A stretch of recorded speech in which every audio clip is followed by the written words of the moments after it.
C'est grave. La justice ivoirienne s'est prononcée sur l'affaire du prophète David, son état de santé et tout. On regarde ensemble la vidéo. La justice ivoirienne s'est désormais prononcée sur le cas du prophète David Jérémie. Le tribunal de première instance d'Abidjan a produit un communiqué pour porter à la connaissance des Ivoiriens ce qui se passe concernant le prophète David Jérémie. Lisons ensemble ce communiqué-là.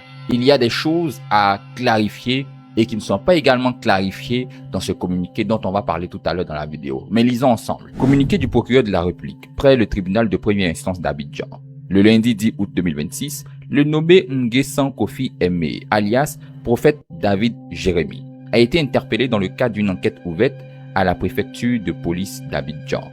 S'étant plaint dans la nuit d'une douleur à la poitrine, il a aussitôt été conduit à l'Institut de cardiologie d'Abidjan. Soyez bénis.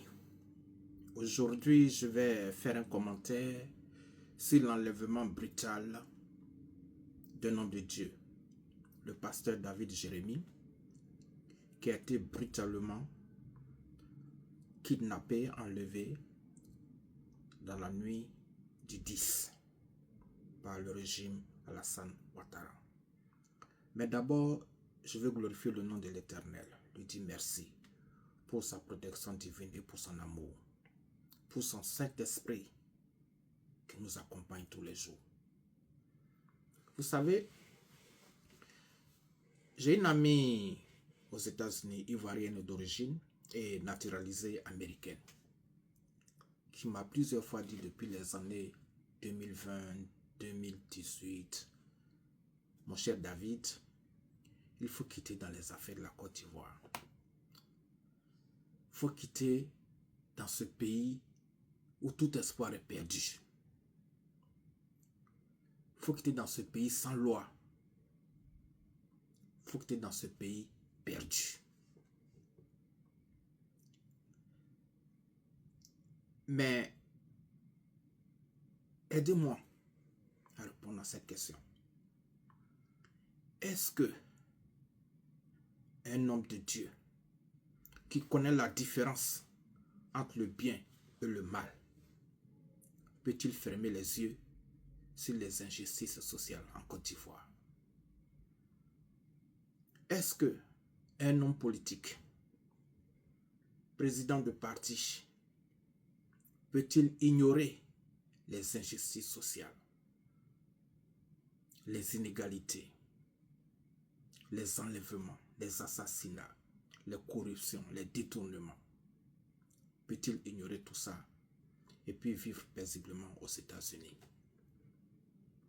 Est-ce que quelqu'un qui a été élevé dans une maison de droit peut fermer les yeux sur la violation continue, répétée, régulière de la Constitution?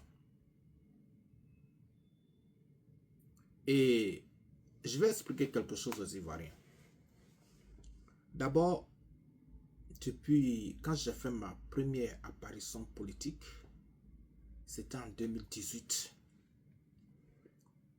où j'ai fait une interview de 4 pages, qui a couvert 4 pages de l'Inter, non seulement pour présenter ma vision de la nouvelle Côte d'Ivoire, mais pour prévenir les Ivoiriens de ce qui allait se passer les années d'après s'il n'y avait pas de changement en Côte d'Ivoire.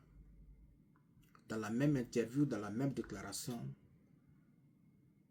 je déclarais que 3 personnes devaient se retirer de la politique ivoirienne, en l'occurrence M. Alassane Ouattara, M. Laurent Gbagbo et M. Arikona Bédié, paix à son âme.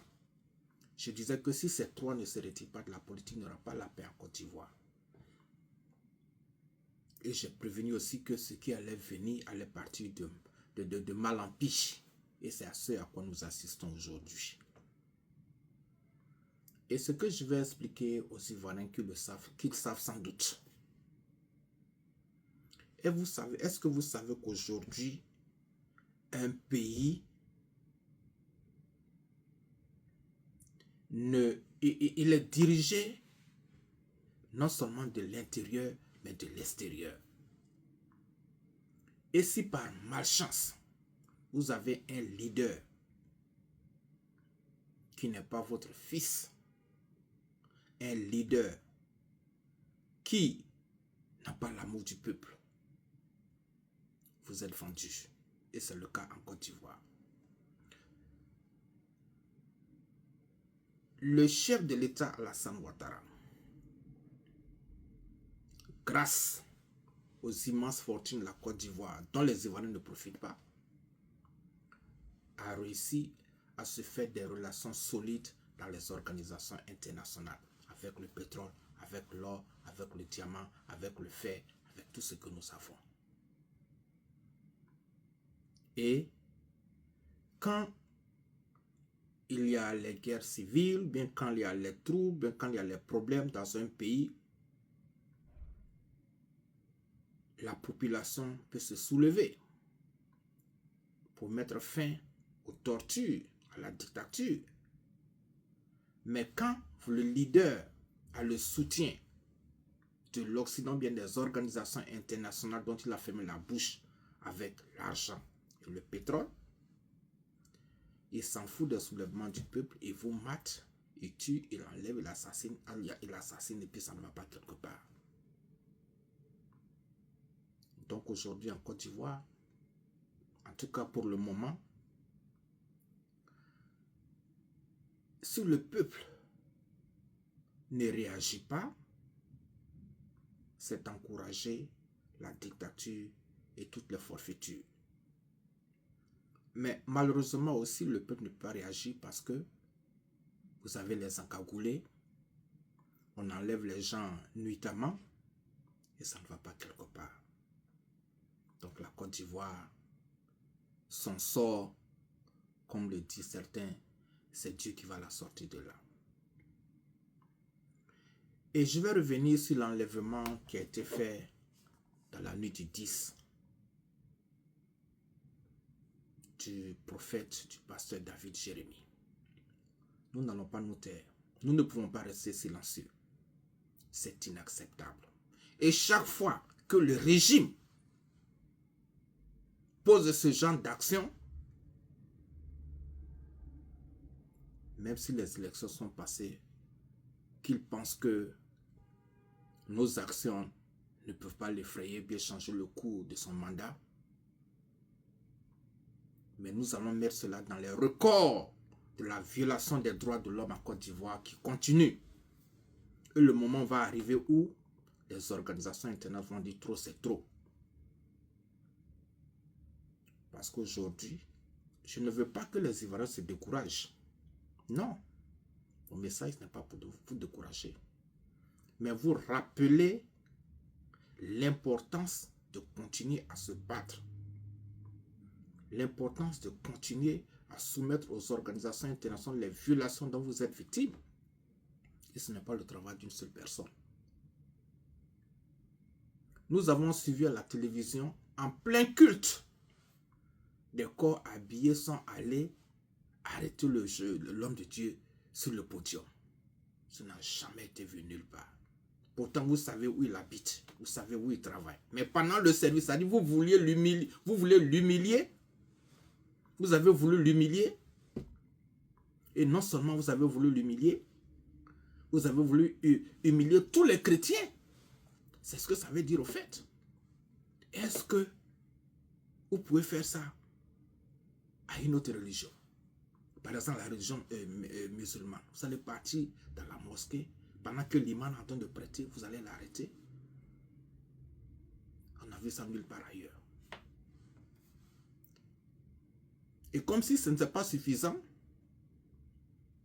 vous envoyez des brigands que vous appelez des bandits, que vous appelez des représentants des forces de l'ordre, vous cassez les fenêtres. Les forces de l'ordre d'abord s'annoncent avec un mandat d'arrêt. Et puis quand vous venez, vous tapez la porte, police. Mais des gens vont chez lui, commencent par casser la porte, casser la fenêtre, casser les tables, casser la télévision. On a tout vu, le monde entier a tout vu. Et puis vous l'arrêtez, vous le brutalisez, vous l'arrêtez. Mais s'il avait sorti un fusil pour se défendre, vous ne vous êtes pas annoncé. Vous avez dit qu'il a tiré sur les forces de l'ordre. Mais c'est du n'importe quoi en Côte d'Ivoire. Ce régime répondra un jour de ses crimes. Tôt ou tard, ce régime répondra un jour de ses crimes. Parce que, et c'est sur ça que je vais terminer. Le régime ne peut pas se cacher derrière le fait, pour dire que derrière le fait que ce sont les forces de l'ordre qui ont enlevé l'homme de Dieu. Mais nous savons qu'en Côte d'Ivoire, rien ne se passe sans que le dictateur ne soit au courant. Rien ne se passe sans son autorisation. Dans tous les pays, rien ne se passe sans que le chef d'État ne soit au courant. Surtout un petit pays comme la Côte d'Ivoire, où Ouattara a mis les caméras partout. Rien ne peut se passer sans l'autorisation de M. Ouattara. C'est pour ça que j'ai dit l'enlèvement du pasteur David Jérémy Alassane Ouattara. Rien ne peut se passer sans son autorisation. Mais vous voulez l'arrêter. Pourquoi nuitamment? Pourquoi nuitamment? Il a fui. C'est un terroriste. Vous voulez l'arrêter. Pourquoi ne pas lui envoyer un mandat d'arrêt? Vous voulez l'arrêter. Pourquoi casser les portes? Pourquoi casser les fenêtres? Pourquoi casser les tables? Pourquoi casser la télévision? Vous avez tout saccagé dans sa maison. Mais quel est son crime? Donc, vous jugez les gens, vous violentez les gens, vous brutalisez les gens. Maintenant, après, vous allez envoyer les chefs d'accusation. Tous les Ivoiriens, toutes les Ivoiriennes doivent être concernés par ce qui se passe, par ce qui s'est passé contre le pasteur David Jérémy. Si vous ne vous sentez pas concerné, votre tour va arriver. Parce que le révérend docteur Martin Luther King a dit, l'injustice chez ton voisin, c'est une injustice qui arrivera chez toi aussi. Que Dieu vous bénisse. On est venu de l'homme de Dieu. Ils ont envoyé les gens pour venir l'enlever. En Côte d'Ivoire, il n'y a plus de justice.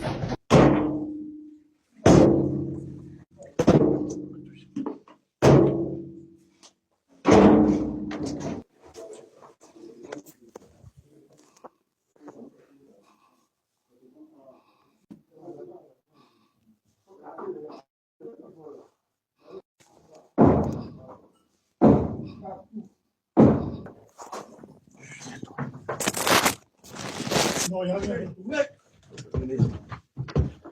Vous allez mettre votre famille en blanc. Excusez-moi. Ouvrez. Vous n'avez pas tapé? On n'a pas tapé. Je suis dedans ici. Laissez ça. Vous avez fermé tout. Restez tapé. C'est ma fille qui est là. Non, mais vous restez, vous avez fait. On va. Pourquoi vous aimez ça même? Pourquoi vous aimez ça? Attends-moi. Tu peux venir doucement. Frère, on va saccager toute ta maison. Restez. Quoi ça fait?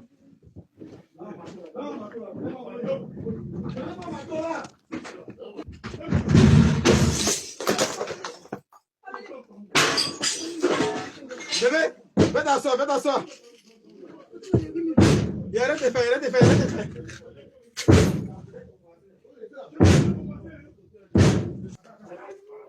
Hé, doucement.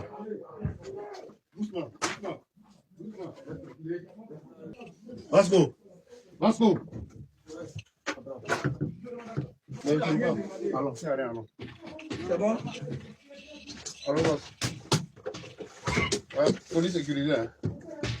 On a sécurisé le colis. Le colis est sécurisé. Non, rien à la base. Mais il est avec sa fille. Sa fille. C'est bien reçu, pardon. Allô? Moi, poulet, oui, on a maîtrisé tous. Oui. Allô? Lima, allons, c'est bon. Et demandant pour la sortir, allons. Lima, allons. Oui, allons.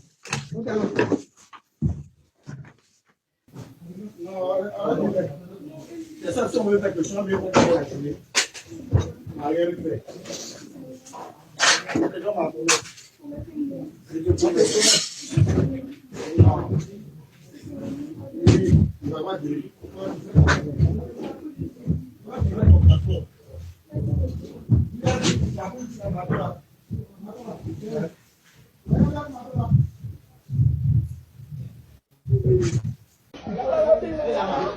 On est venu de l'homme de Dieu. Ils ont envoyé les gens pour venir l'enlever. En Côte d'Ivoire, il n'y a plus de justice.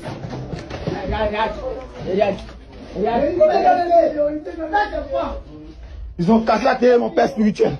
Ils ont cassé dans sa maison, ils ont tout mélangé. Ta chambre. Il était ma petite soeur. Ils ont pris. Et vous trouvez ça normal? Vous trouvez ça normal? Vous trouvez ça normal? Dans un pays, il n'y a même plus de loi. Ils ont tout cassé. Il n'y a plus de justice dans ce pays. Seigneur, monte ta force dans ce pays. Et puis personne ne réagit. Pendant que je tiens ce micro et que je parle, mon cœur est dans la joie. Non pas parce que tu es là et tu m'écoutes. Parce que Dieu, le vrai Dieu, a décidé à cette heure encore de faire quelque chose de grand, de faire quelque chose de merveilleux et de surprendre l'entendement des gens. Avant quoi que ce soit, j'aimerais que vous capturez l'heure et la date. Gardez bien cette photo, cette image ou cette vidéo. Gardez très bien. Les gens seront surpris avant d'être surpris.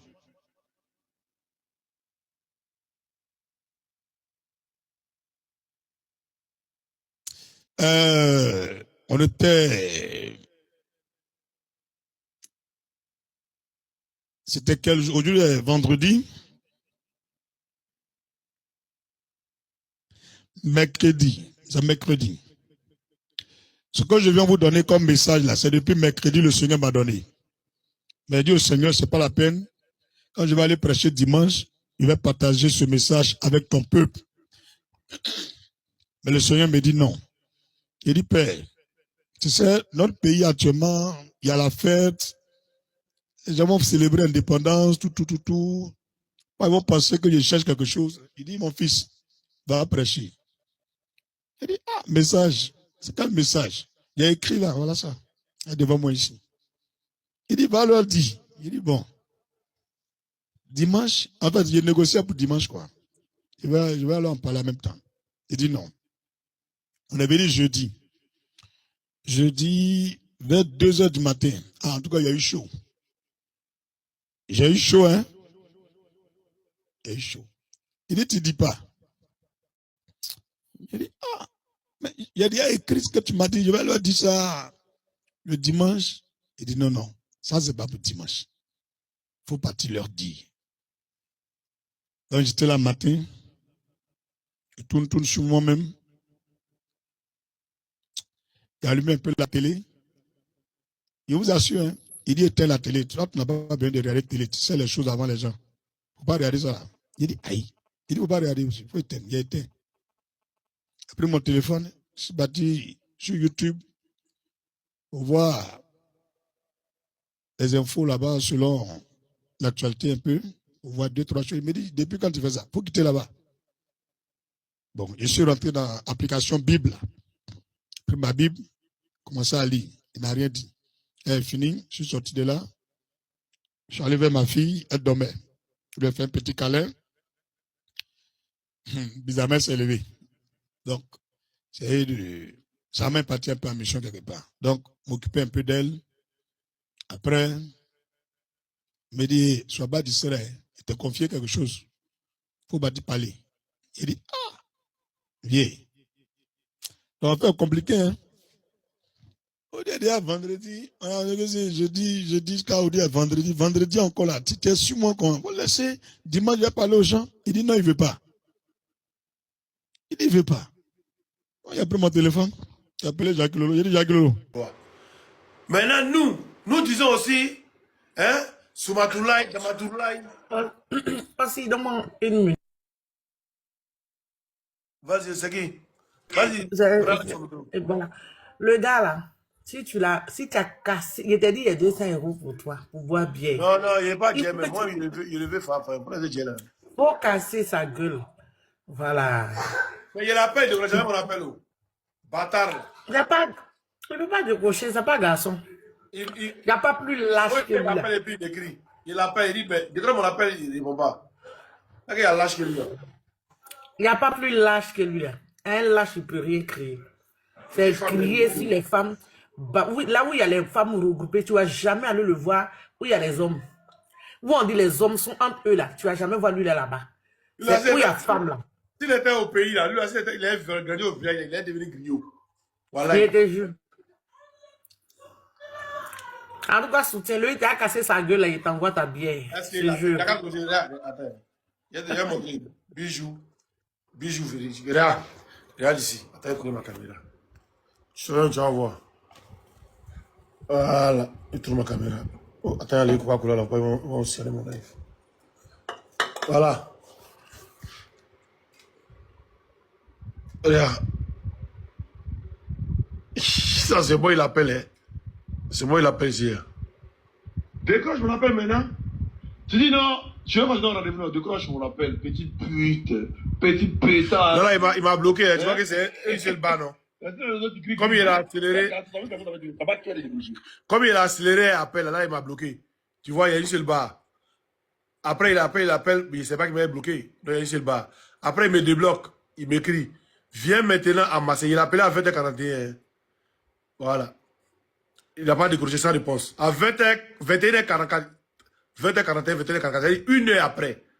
Viens maintenant, où il savait qu'il a dit ici mon live qu'il m'a travaillé. Viens maintenant à Marseille. Belle de mer, enfant guerrier. Pas de blabla. Si tu n'es pas venu, oublie mon numéro. La France est petite, c'est pas grave. On dira que ta voiture ne roule pas. C'est la faute à la voiture, la batterie n'est pas... Mais c'est rien de mon Dieu. Ça fait 22h15. Moi, c'est au Bara. Belle de mer, 3e arrondissement. Foyer Loubon. Ici au Bara, 22h29. Aujourd'hui seulement, si tu as zaï, c'est pas la peine. Hein. 22h30. Moi, c'est au Bara, moi, il ne voyait pas ce message. Minuit, il m'écrit encore. Moi, il dort matin, il me réveille, il voit son message. Il dit, petit pisseur, tu attends, je sois au boulot pour me débloquer et m'écrire. Décroche à mes appels et on se fixe un rendez-vous. Tu vois, actuellement, tu vois, il m'a bloqué. Voilà. Là, tout ça, c'est moi, il a accéléré et appelé. Tout ça, c'est moi, il a appelé. Lui, il dit, c'est pas son numéro. Ici, il dit, et puis, tu vois comment il est là. Quand déjà, il va voir. Ici, il appelle et puis il dit, tu aimes trop les appels, hein? Tu aimes trop les appels, hein? Il dit, fils de pute, décroche, poulette. Il appelle, il décroche pas, il appelle, il décroche pas. Genre, moi, il aime trop les appels.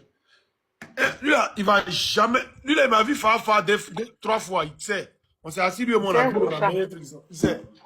C'est l'air bien qui. Mais tu as vu ce qu'il a fait par Rigo, là, non? Tu as vu ce qu'il a fait avec le président Camara?